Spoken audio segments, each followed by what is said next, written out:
चिड़िया बेचारी बहुत गरीब थी।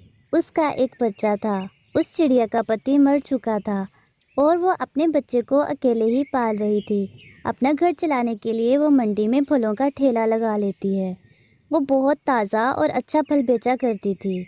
सस्ता माल, रंग बिरंगे मीठे फल ले जाओ सब पक्षी।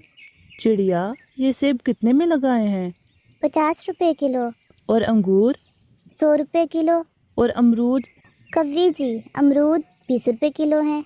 आप बताओ, आप कौन सा फल लेना चाहती हैं? उए, उए, मम्मा, मम्मा, मुझे बुलबुले ने मारा है। उए, उए। बेटा, मैंने आपको कितनी बार समझाया है कि लड़ाई ना किया करो, फिर भी आप लड़ने लग जाते हो।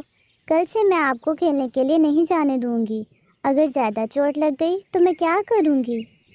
चिड़िया अपने बेटे की बात सुन रही थी और उसे चुप करवा रही थी। और कव्वी मौके का फ़ायदा उठाकर चोरी फल उठा कर अपने थैले में डाल रही थी। हाँ तो कव्वी बहन, कौन सा फल डालूं?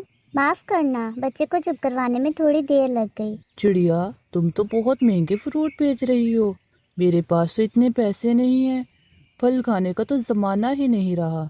हम रूखा सूखा खाना खाकर ही गुजारा कर लेंगे। और कव्वी अपना थैला उठाकर फौरन वहाँ से भाग जाती है। शाम को चिड़िया जब फल बेचकर हिसाब करती है तो आज उसे मुनाफा कम बच रहा था। आज मुझे फल बेच के कम पैसे क्यों बच रहे हैं? शायद मुझसे हिसाब में गलती हो गई हो। कालू जी, ये लो फल खाओ। और हाँ, कल मुझे फल लाने के लिए ज़्यादा पैसे देना। महंगाई बहुत ज़्यादा हो गई है।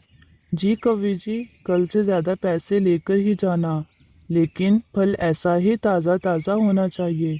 कालू जी, आप फिक्र न करें, मैं कल इससे भी ज़्यादा ताज़ा फल लेकर आऊँगी। अब तो मैं पैसे जमा करके अपने लिए सोने का हार लूँगी और रोज़ फल ऐसे ही चुरा कर लाया करूँगी। अगले दिन कव्वी फिर से मंडी में जाती है। कव्वी बहन, आज कुछ खरीदेंगी या आज भी बस कीमतें पूछ कर चली जाएंगी? नहीं नहीं, आज तो कुछ लेकर ही जाऊँगी। फिर वहाँ कबूतर फल खरीदने आ जाता है। चिड़िया बहन, ये आम कितने रुपए किलो हैं? कबूतर भैया, 60 रुपए किलो। बहुत मीठे और रसीले आम हैं मेरे। अच्छा, तो फिर 1 किलो आम दे दो।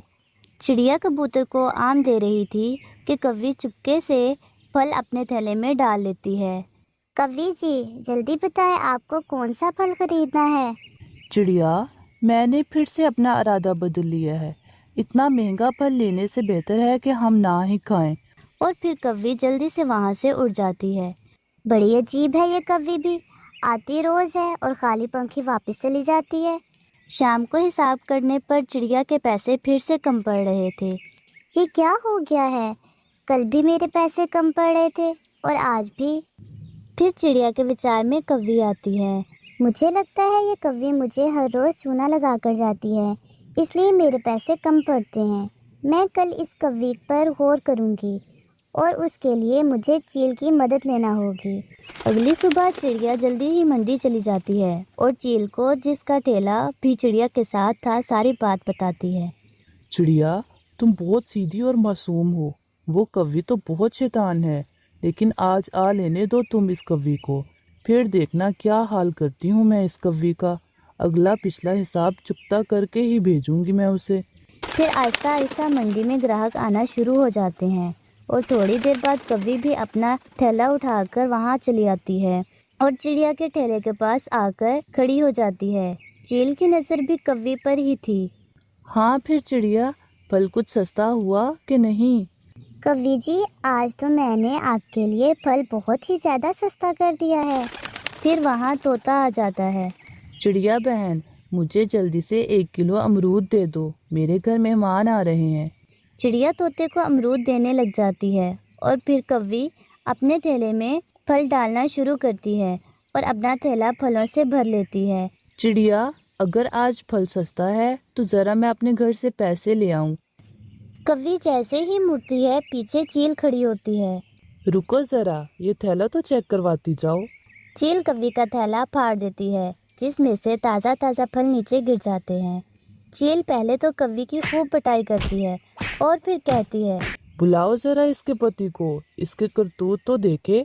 फिर कालू कौवा भी वहाँ आ जाता है। तुम तो मुझसे रोज फल लाने के लिए इतने ज्यादा पैसे लेकर आती थी और फल तुम चोरी करके ले जाती थी। तुमने तो मुझे किसी से नजरें मिलाने के लायक ही नहीं छोड़ा।